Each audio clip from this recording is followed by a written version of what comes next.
मित्रों, भगवान शिव ने बताया, स्त्री के कौन सा फूल सूंघने मात्र से ही उसे पुत्र की प्राप्ति होती है। एक समय की बात है, भगवान भोलेनाथ कैलाश पर्वत पर बैठे हुए थे।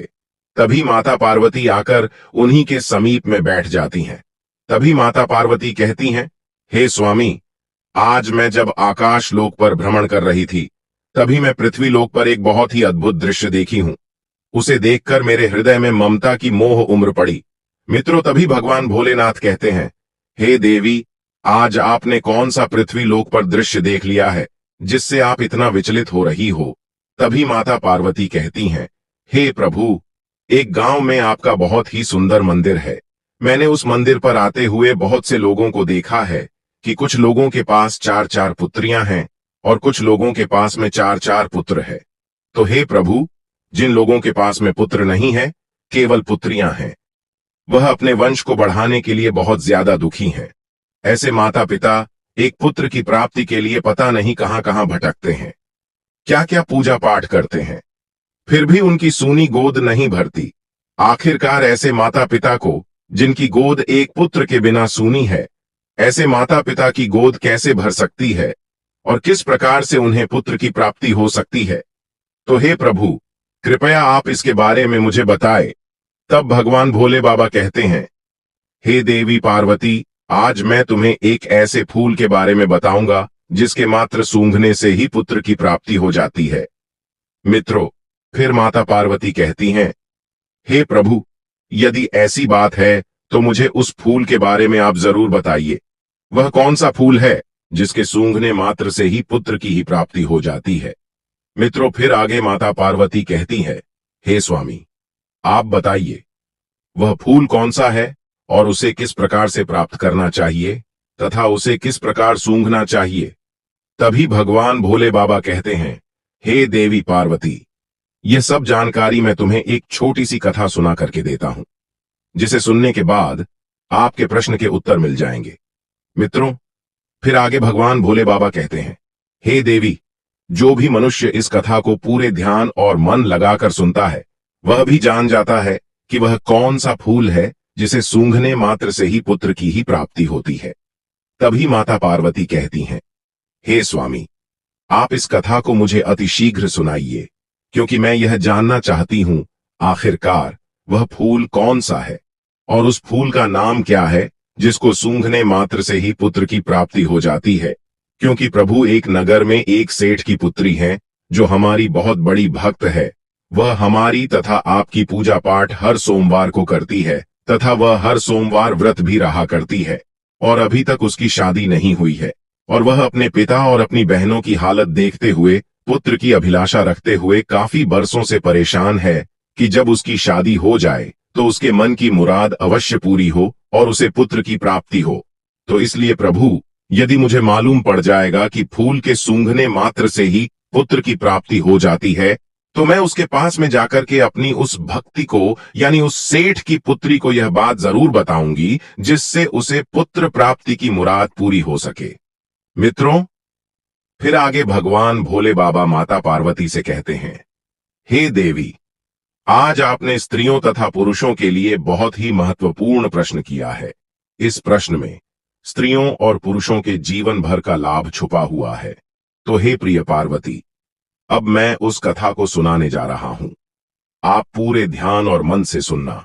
फिर माता पार्वती कहती हैं, ठीक है प्रभु, आप कथा को आरंभ करिए, मैं पूरे मन और ध्यान से सुनूंगी। मित्रों, फिर भगवान भोले बाबा कथा को सुनना आरंभ करते हैं और कहते हैं, हे देवी पार्वती, एक बार की बात है, एक किसान था, उसके 6 बेटी थी और 5 बेटियों की शादी हो चुकी थी। 6वीं बेटी, जो माता पार्वती और शिव जी की उपासक थी, उसकी अभी शादी नहीं हुई थी।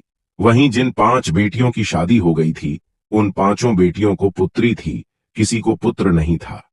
6वीं, जो सबसे छोटी बेटी थी, अभी तक उसकी शादी नहीं हुई थी। किसान इस बात को लेकर बड़ा चिंतित रहता था कि अभी तक 5 बेटियों को कोई पुत्र नहीं हुआ है। लगता है कि 6वीं बेटी को भी कोई पुत्र नहीं होगा।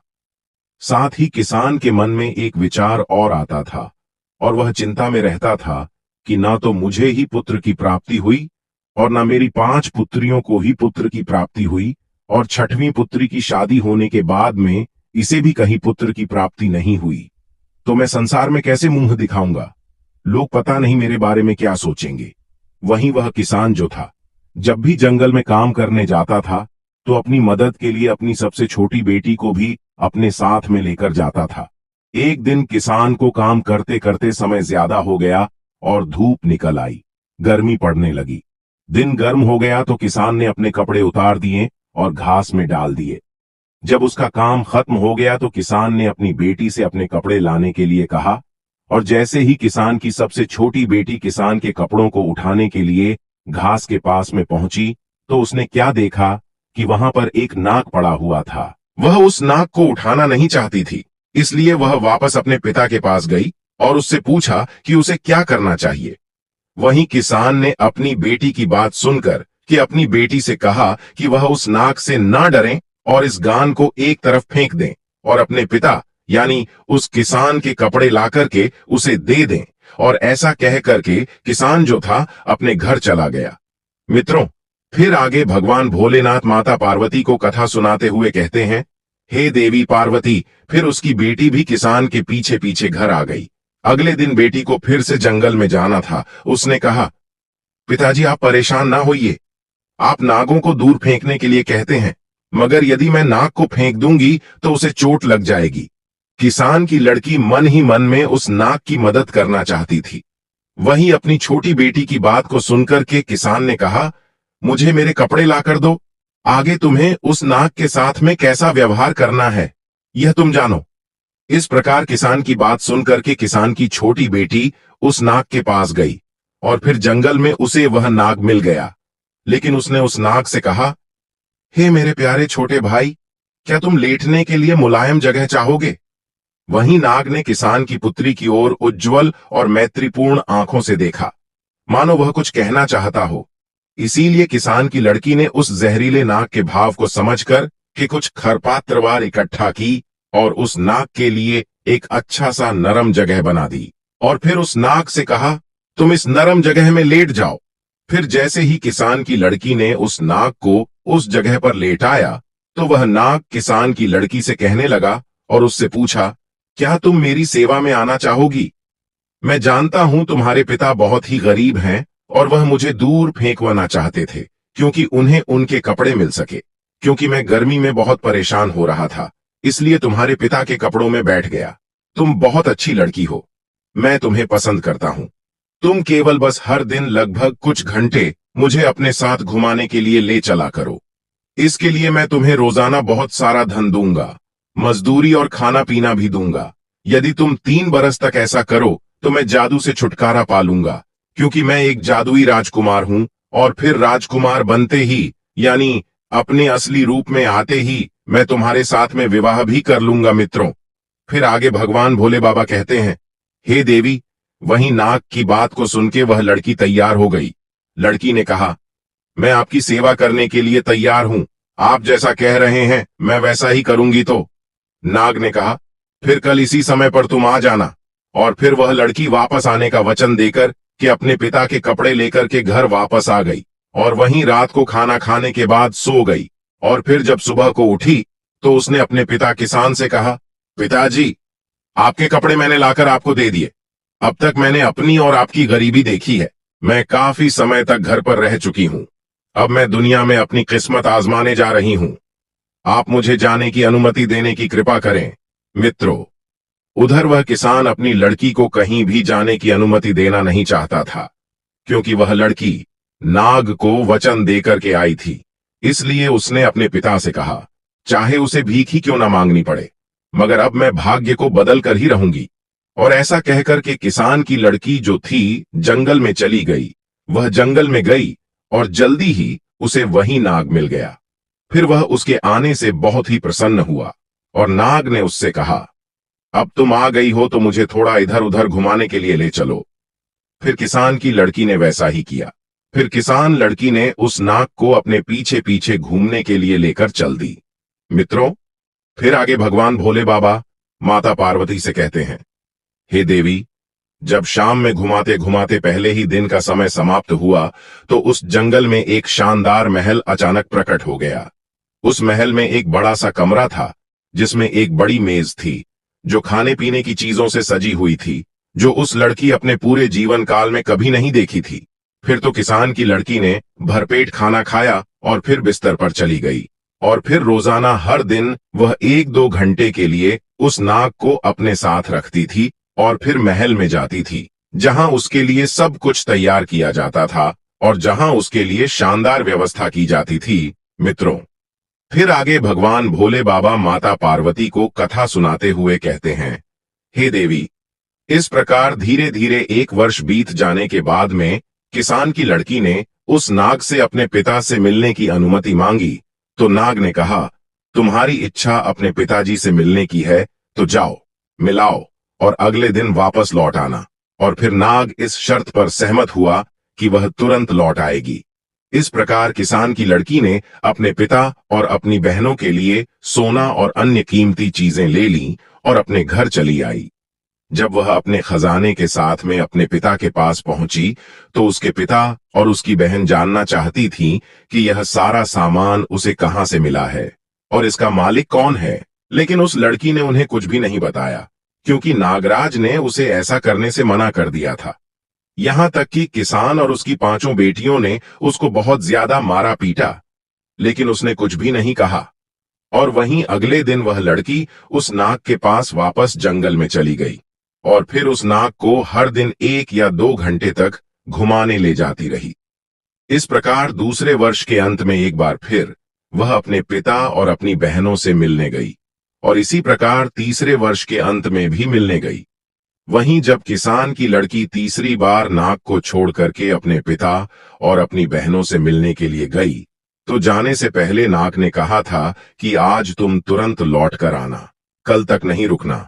और इस प्रकार वह लड़की आने का वचन दे करके उस नाग को छोड़ करके चली गई।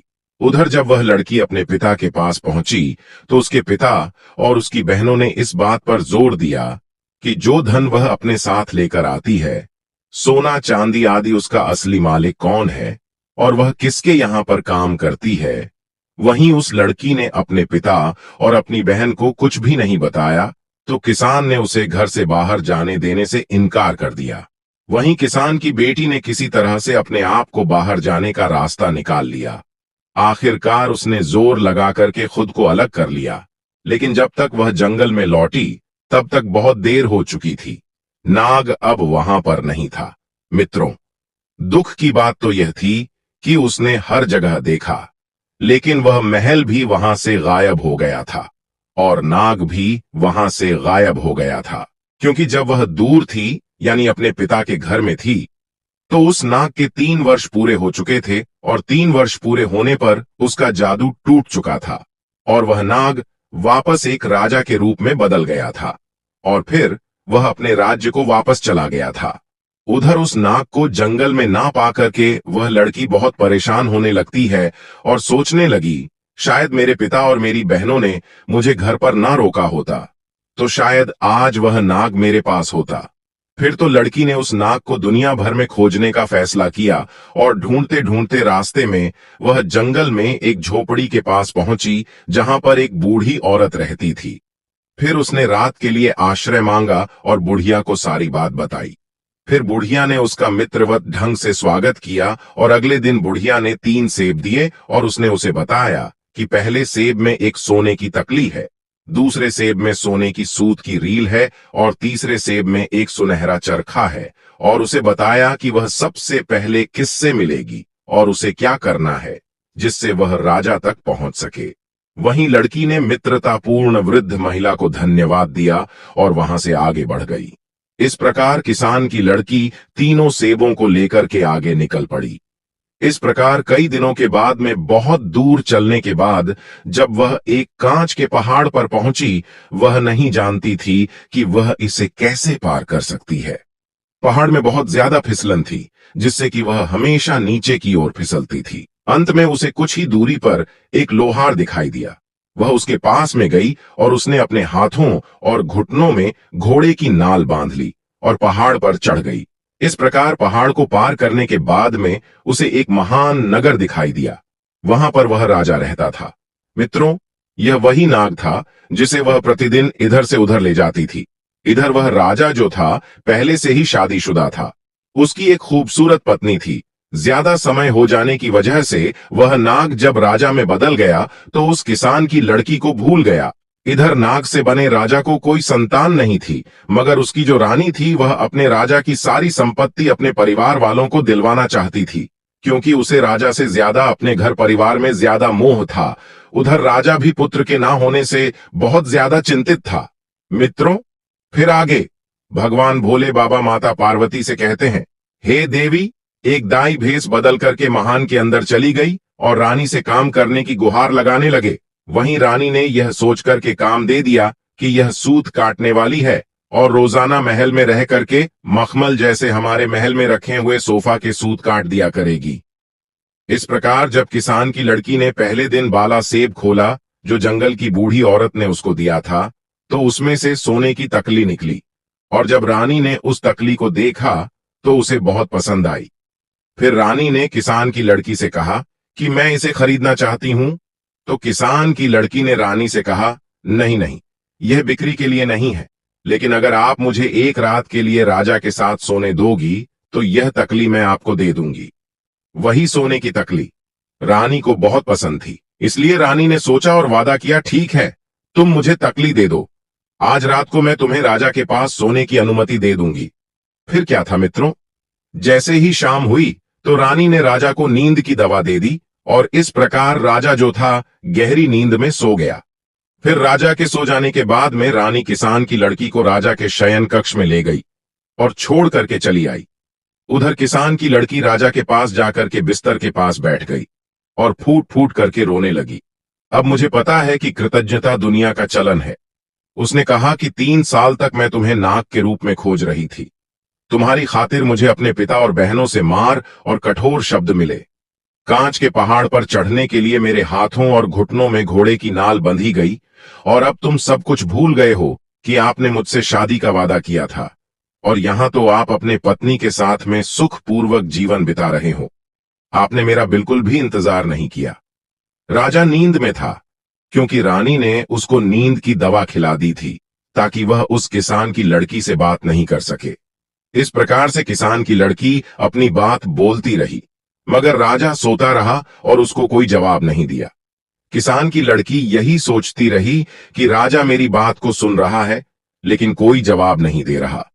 और इस प्रकार राजा से बात करते करते सुबह हो गई और फिर रानी आई और फिर किसान की लड़की को राजा के शयन कक्ष से बाहर ले गई। राजा इतनी गहरी नींद में था कि उसे कुछ भी समझ नहीं आया। मित्रों, फिर आगे भगवान भोले बाबा माता पार्वती को कथा सुनाते हुए कहते हैं, हे देवी, इस प्रकार किसान की लड़की ने दुखी होकर दूसरा सेब लिया, उसे तोड़ा और उसमें से सुनहरे धागे की रील निकाल ली। फिर जब रानी ने उस रील को देखा तो उसने उसकी बहुत प्रशंसा की और लड़की से उसे बेचने के लिए कहा। वहीं किसान की लड़की ने रानी से फिर कहा, वह एक बार फिर राजा से उसकी मुलाकात शाम को करवा दे तो उसको सुनहरे धागे की रील दे देगी। वहीं रानी ने वचन दिया और सब कुछ पहली रात की तरह ही हुआ। राजा नींद की दवा खाने की वजह से गहरी नींद में सो रहा था, क्योंकि रानी ने दूसरी रात भी राजा को नींद की दवा खिला दी थी और उस दवा से इतनी गहरी नींद राजा को आई कि कोई भी रोना धोना या शिकायत राजा को जगा नहीं सकती थी। हालांकि राजा के एक सेवक ने रानी को राजा के शयन कक्ष में चरखा लाते हुए देखा था और इसीलिए वह राजा का जो सेवक था वह राजा के शयन कक्ष के बाहर चुपचाप खड़ा हो गया और उसने रेशम काटने वाली की सारी बात सुनी और फिर अगले दिन उसने राजा को सब कुछ बताया जो उसने देखा और सुना था। मित्रों, फिर आगे भगवान भोले बाबा कहते हैं, हे देवी रानी, इस प्रकार जब राजा को मालूम पड़ गया कि जब मैं नाग था और एक लड़की ने जो किसान की लड़की थी मेरी बहुत सेवा की और मैंने उससे शादी का वादा किया था, आज वह मुझे ढूंढते हुए मेरे महल तक आ गई है। मुझे उससे मिलना चाहिए मित्रों। लेकिन राजा क्या कर सकता था? सुबह होते ही रानी जो थी उस किसान की लड़की को राजा के शयन कक्ष से बाहर ले गई थी। इधर तो राजा किसान की लड़की से मिलने के बारे में सोच रहा था और उधर किसान की लड़की ने अपना आखिरी सेब खोला। वह सुन चरखे वाला था। वहीं जब रानी ने इस बार सुनहरा चरखा देखा तो उसने कहा, यदि वह उसको सोने का चरखा दे दे तो वह इस रात को भी राजा के साथ उसे सोने देगी। वहीं किसान की लड़की मान गई और उस शाम रानी ने एक बार फिर अपने राजा को नींद की दवा दी। लेकिन इस बार राजा सचेत था, क्योंकि इस बार सेवक के द्वारा उसे सारी बात मालूम पड़ चुकी थी।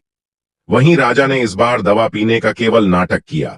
उसने चुपके से दवा को डेस्टिन में डाल दिया और फिर लेट गया और सोने का नाटक करने लगा। वहीं जब राजा सो गया तो रानी जो थी किसान की लड़की को यानी सूत काटने वाली को राजा के शयन कक्ष में लेकर आ गई।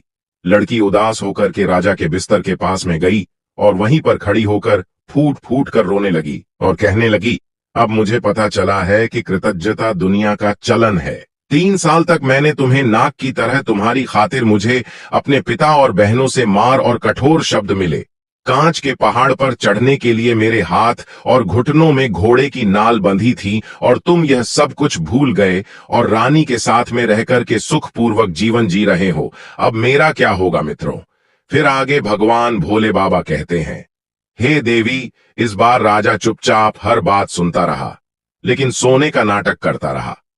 वहीं राजा ने मन में विचार किया कि एक मेरी रानी है, वह है जिसके लिए मैं इतना प्यार करता हूं, और वह मेरी संपत्ति को अपने मायके वालों को देना चाहती है, मुझे सम्मान तक नहीं देती। और एक ऐसी लड़की गरीब किसान की जो मुझे ढूंढते हुए यहां तक आई, और जब मैं नाग के रूप में था तो उसने मेरी जी जन से सेवा की।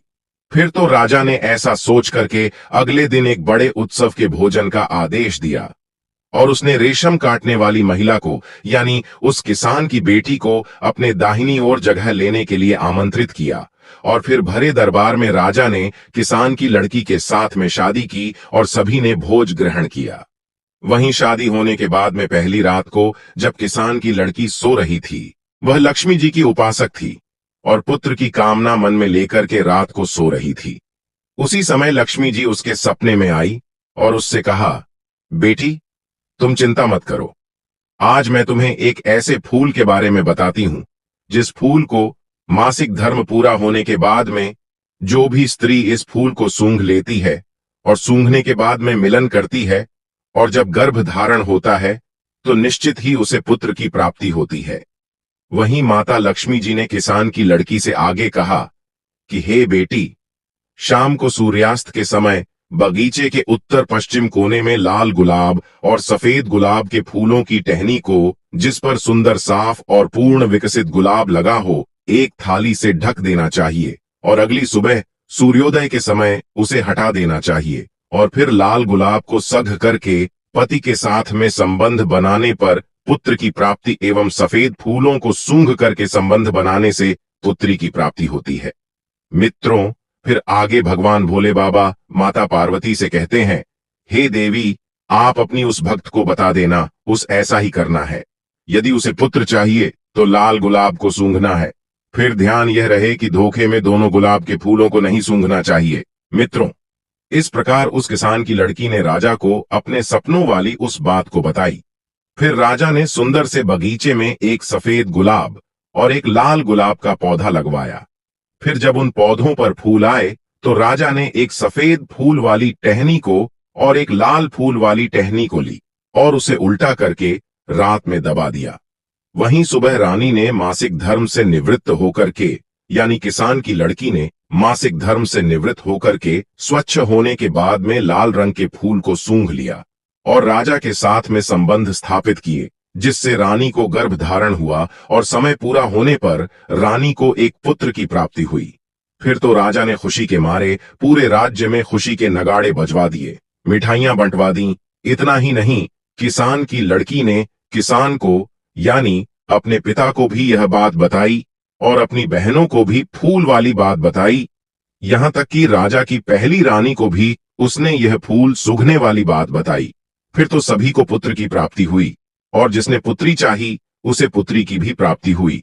मित्रों, फिर आगे भगवान भोले बाबा माता पार्वती से कहते हैं, हे देवी, इस प्रकार से उनके घर में सबके जीवन में सुख की अनुभूति होने लगी और इस तरह से उन सबको पुत्र की प्राप्ति हो गई और फिर उसके परिवार में सभी का जीवन खुशियों से भर गया। दोस्तों, अगर ये कहानी आप लोगों को पसंद आई हो तो कमेंट बॉक्स में हर हर महादेव लिख करके, वीडियो को लाइक करके, चैनल को सब्सक्राइब करके बेल आइकन ऑल पर प्रेस कर लीजिए, जिससे आप सभी लोगों को प्राचीन कथाएं और कहानियां सबसे पहले प्राप्त हो सके। मित्रों, वीडियो को पूरा देखने के लिए आप सभी लोगों का धन्यवाद।